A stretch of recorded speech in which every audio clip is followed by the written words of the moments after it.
So we've got some build up on the floor today. This floor gets mopped about every 2 weeks. So that means that the mop isn't picking it up because it's getting trapped in that crevice. So I've just sprayed some of our Shyn Degreaser and letting it sit there for a moment just to break down that dirt and grime.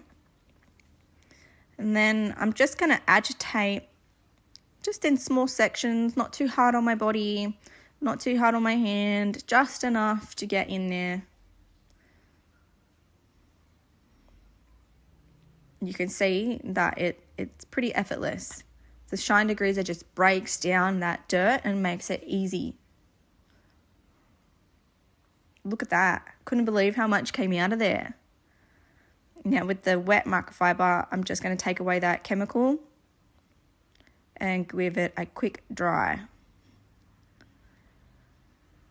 Now you can see what it looks like now and what it looked like before.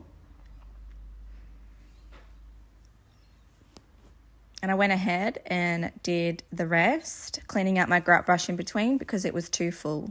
Perfect, all done.